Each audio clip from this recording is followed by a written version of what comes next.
Okay, right, guys, thank you so much for coming. It's really nice to see you. And I'm just timing this as well. So thank you for picking up this commission for our talent radio head. I mean, we have the best talent here. We've also got Queen on our books, interestingly. And you guys are developing a new music video. Okay, so tell us about that. Tell us what your plan is. Right, so we're doing Jigsaw Falling Into Place by Radiohead. Yeah. And as you can see, we've done our target audience questionnaire that Tom is going to walk us through. Yeah, so on the questionnaire I asked a variety of questions about favourite songs, the genre of music that people listen to. Uh-huh. And then from that information we were able to try and narrow down the song that we'd actually want to do. So the main age gap for the group was around the ages of 16. So with the choice of our song, we thought it'd be a great choice as most of the people are actually wanting to get into hip hop, and it kind of gets into that kind of style of music. Okay. Have they actually heard of Radiohead? I believe. It's an interesting choice to see. You got like Lily Allen. Yeah. Yeah, 80% have. Yeah, 80% of the people actually heard of Radiohead. Good. I'm glad they're still popular. Yeah. Okay. But so you allowed the audience to help you decide on a particular act. Yeah. And then we also got questionnaire what you'd like to see in the music video, which we've got like people want to see like different cuts and like dancing and disco lights and stuff. So we're thinking of possibly integrating that into when we actually film it. Okay. Cool. All right. So tell me about the idea. So we did some mind mapping to kind of get our ideas all into one. The song is a love song. It's a narrative about kind of abandonment and heartbreak. So we were looking at how we would convey that on camera. The main thing to keep up with the convention of the music video would be to cut on the lyrics or cut on the beat specifically. Yeah. And we wanted to flick between the two characters in two different settings to kind of convey the dissonance between the two of them. Okay. So the lyrics are kind of juxtaposing each other, and we wanted to convey that by contrasting and cutting on the action, cutting on the beat to show the two different characters. So we're seeing these two narratives sort of side by side, not literally, but they're intercut with each other to create the connection between the two. Yeah, and we wanted to use a variety of settings to kind of convey that, with the main character, the one that will be really conveying the lyrics, being on campus, and then the character that is being sung to in the lyrics be in the studio. We wanted to use a lot of green screen effects and lighting effects to kind of create a more psychedelic approach for the second character, because I was looking at Radiohead's other music videos and there were a lot of psychedelic themes, a lot of surreal themes, so you wanted to go for a kind of pastiche approach to this. So is it there is a performative element to this? How does the performative element to this work? Well, as the lyrics are really about the characters, we wanted to have them perhaps lip syncing them or acting out what the lyric is showing. So the performative element is primarily the delivery of the lyrics through. We see them sing those lyrics. Yeah. Do they address the audience, the camera directly? Not necessarily, because it's more of a concept music video that we wanted to go for, as Radiohead's other music videos lean into that. So we wanted to explore how the character feels themselves and how the lyrics convey their emotion rather than delivering it to the So we're kind of like looking in on this world. Yeah. Right. Okay. And do they both sing effectively? Both of the characters are singing the song. Yeah. Okay. All right. Interesting. So tell me a little bit more if you can about. Well, I won't intro. Actually, show me these aesthetics. Tell me about this. Yeah. So we want to use a wide range of angles throughout this. So we're gonna use the I think the jib to get some high and low angle shots from the characters while they're going through the scenes that we film. Okay. And then we're thinking of, as well, we've got a shot of someone looking at a phone. We're thinking of kind of trying to start all of this, like as the song goes on. We're thinking of like starting their cast with like a text message on a phone.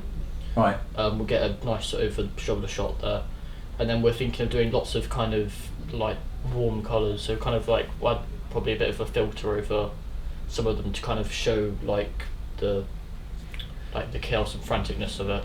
Is colour or tone used to create distinction between the two halves of the story? Yeah, we wanted for the character in the studio to have more darker colours like reds and blood oranges to show that they're kind of trapped, separated from the other character. Right. Whereas the character on campus, they're going to be naturally illuminated by the light. So it's going to be a lot lighter theme because they're essentially more free. Do they ever meet? Yeah, at the end. So how do they physically get in the same space? How does that work? So they start separate, Yeah. and then we introduce their two narrative perspectives, and then we kind of go through. How do they get together? Yeah, on the storyboard, I was playing to kind of give hints to where the second character was to the first in reflections like mirrors and kind of puddles. Okay. So the first character essentially figures out where they can find the second character, which then leads at the end of the chorus for them to come up into the studio, So and then it ends with them together. So the studio is literal. Yeah. Yeah. They're literally in a studio. Yeah. Right. Okay. That's interesting. I like that idea. Mm. So the studio isn't just being used as a kind of technical piece of like equipment to shoot your video. The studio is actually a location. Yeah. And we know that they're in a studio. Do you see what I'm saying? Yeah. Okay. That's interesting. We see them being shot.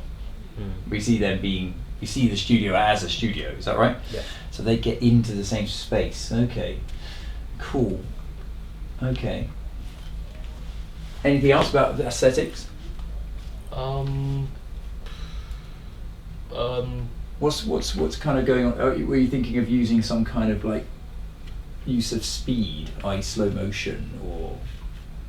Yeah, I think it was like the use of with the effects of like after we filmed it in post-production to show kind of like as the main character kind of progresses on his way to the studio, we like show with like for effects like the chaos of like what he's going through, and then we'll use like effects such as like motion blur, and then adding like kind of extra stuff on the top, like making it transparent, like the pictures at the top left there.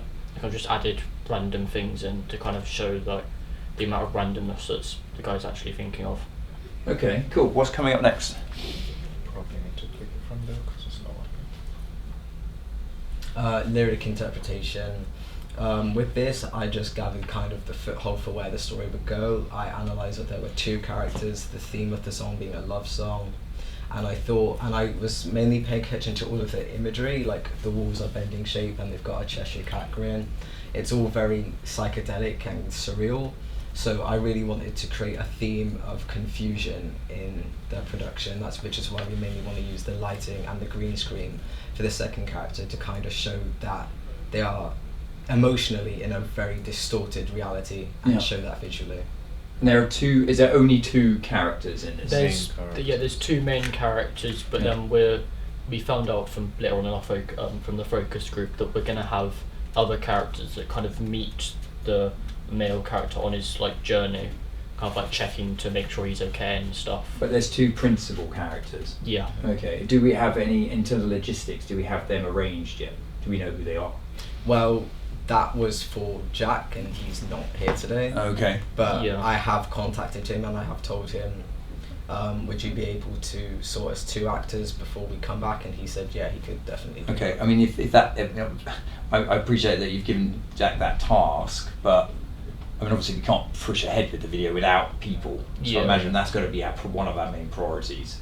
Places we've kind of worked out, sort of, but people is a big question mark, isn't it? Because those people will be about availability, but are those people available? When? And how does that impact on your plan moving forward in terms of shooting? You know what I'm saying? So I think those kind of logistical considerations really have to be quite prominent if we don't actually have cast as of this moment. Okay, cool. Next, show me what's coming up. So as they've talked about this already, we were thinking of shooting it in college. As our idea, in the idea that we had. It's two characters, as they said, meeting each other in they're not really like in how should I say? Like the same space. Then yeah, they're not really in the same space. Yeah. They kind of meet like afterwards into the video that we're going to produce. Are they? Do they like each other? The two characters. Yeah, they do like Right, each other. okay. And how is it when they meet? How is that visually to us? I mean, are they happy to see each other? Is it a bit of sort of strange and a little bit guarded? How's that? Because that's going to be the. I assume that's the end, isn't it? That kind of meeting of these two characters at the end. How does that kind of create a lasting impact? Is it? What are your thoughts there about the kind of the feelings of that final shot? It's a positive ending Right. from the song, and I wanted to convey that with, as the studio lighting, I wanted it initially to be mainly red. As the first character comes in, I wanted to change that into a more bright yellow to convey that it's a joyful moment. Okay. Interesting. I'd be really interested to see how that plays out, that kind of final moment between the two, and how you shoot that, and how that works as a kind of frame. Do you know what I mean? Of these two minds meeting effectively. And that's going to be that kind of like, that's going to punctuate the whole song in terms of creating contrast between how it starts and their separation and their longing to be together and then their being together at the end.